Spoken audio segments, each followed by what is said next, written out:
Howdy vinyl community, Mr. Rick once again for the last time, this is video number 9 I believe, on the Christmas albums, and yours truly with old Clyde here, and we'll get right into it, the final Christmas program. I hear the cheers.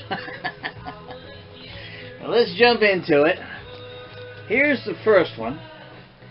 A few country fans out there, this is Ernest Tubb and his Texas Troubadours Blue Christmas, I think from 1960. This album originally, if you look down here in the lower corner, came from the Ernest Tubb record shop in Nashville, Tennessee. And it's on the Decca label, and it's in stereo.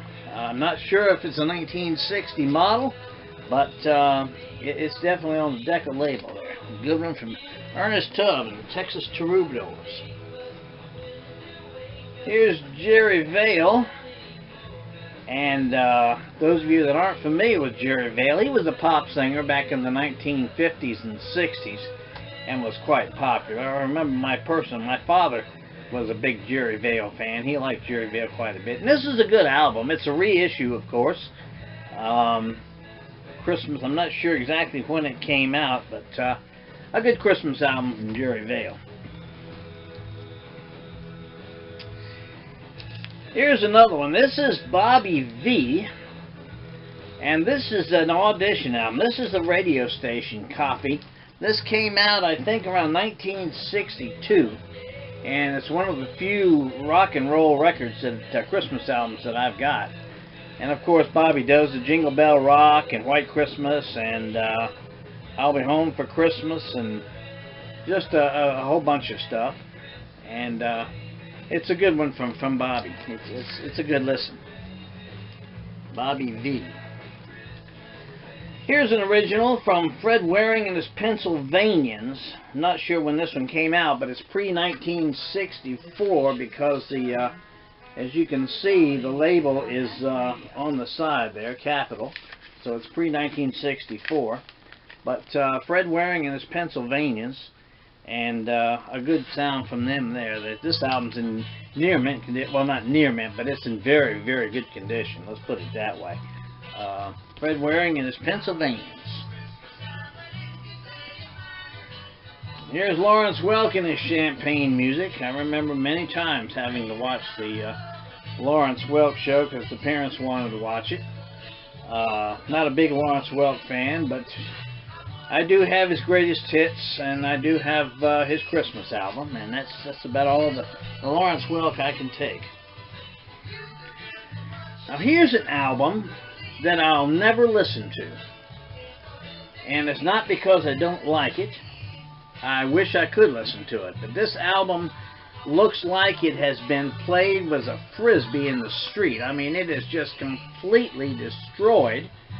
And I'm sure that if you played this album from end to end, by the time you get to the other end, you'd have to have a new stylus in your turntable, because it's just... But I'm looking for an update, and one of these days I'll find one. But this is kind of a rare album from Kitty Wells. You don't find Kitty Wells' early albums anyway, and her Christmas album is definitely a rarity as far as I'm concerned. I've never seen another copy of this. So that's the only reason I've got this album, is because it's just to have it. I'll never listen to it. Here's the Roger Whittaker Christmas album. He came out in the 1970s. I consider him to be one of the last pop singers.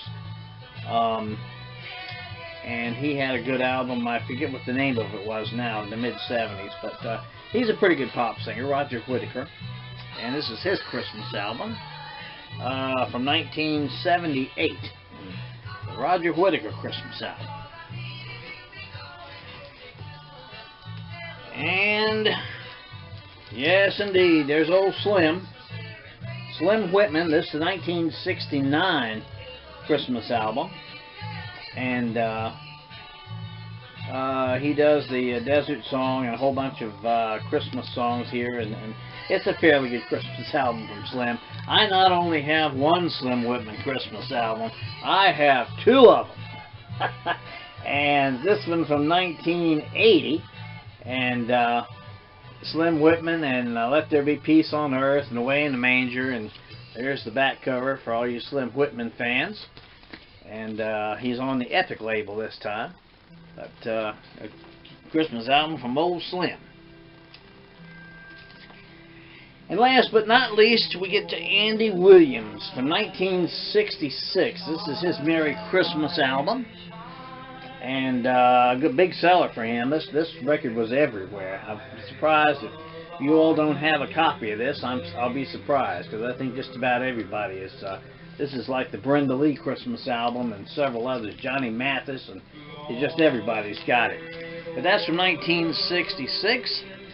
And last but not least, we go up to 1974, and this is his Christmas Present album, which he produced. And Come All Ye Faithful, and Angels We Have Heard on High, and several others. But a good sound there from Andy Williams from 1974. And that takes care of it. That's the end of the Christmas albums. And next week, we'll jump into some Johnny Cash. I want to do a special on Johnny Cash. I have a lot of his stuff. I don't have it all. Johnny Cash recorded music for, I guess, close to 50 years. And but I don't have it all, but I've got a good handful, and I'd like to share that with you. Johnny Cash. We'll do that next week, okay? And Clyde, say goodbye, buddy, because this is the last time you'll see these fine folks. Clyde says happy trails.